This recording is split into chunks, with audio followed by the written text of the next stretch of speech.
I would like to introduce to you two of the parts that make you who you are. That is the chooser and the repeater. And the way these two parts work together and the way they interact with our Lenten observations can have a big impact on our future if we set ourselves up to have a good Lent. I want to encourage you to have a good Lent. A good Lent is not fun, but it is good because it sets us up for our future where we can have a much better experience in life and less likely to fall into some traps sometimes that can cause us a great deal of difficulty. All right, Lent is coming up, and it can do really good things for us. I want to talk about the chooser, the repeater, and how a good Lent can improve our psychological health. A good Lent can strengthen your chooser, and it can rein in an autonomous repeater. It can increase virtue within us and add depth to our ability to love others. The chooser is the part of us that makes our choices.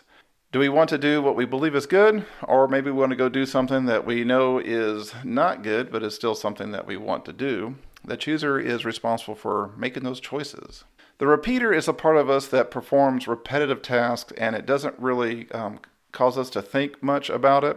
We're just able to think about other things while it's going about making really complicated tasks happen. For example, driving to work or cooking breakfast. The repeaters just go off and handle those without us having to do much about that.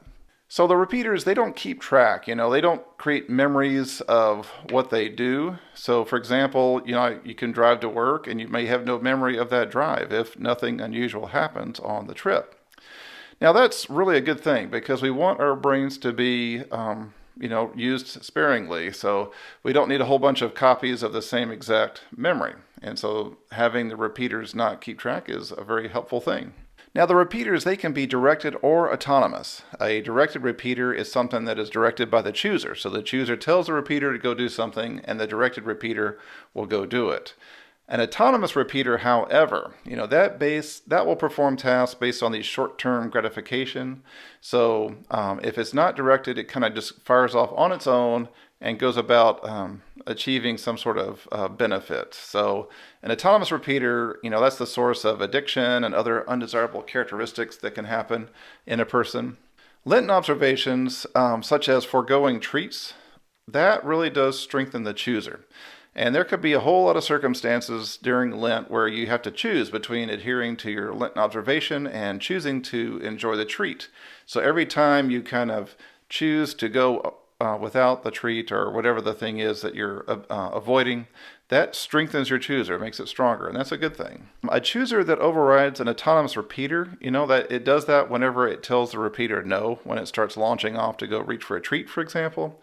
And that every time you're trying that and practicing that actually strengthens your chooser. And even if there's times where you kind of you fail to rein in the autonomous repeater and you still go off and get the treat anyway, kind of without even thinking about it sometimes. Still, over time, the continued efforts will build up your chooser, make it stronger.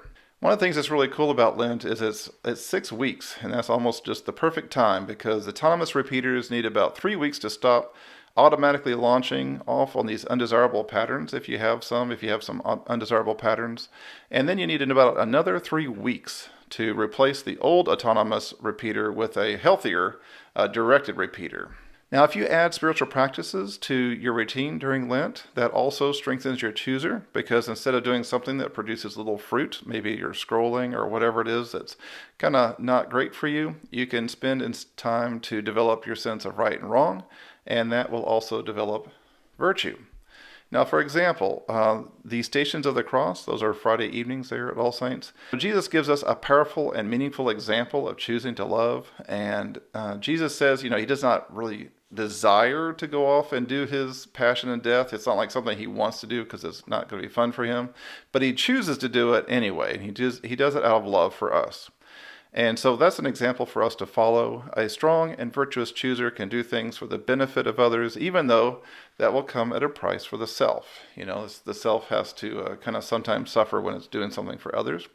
And this is really the ultimate source of love. So in summary, a really good Lent, if you have a really good Lent, you can strengthen your chooser, you can rein in your autonomous repeaters, you can increase virtue, and then add depth to your ability to love others.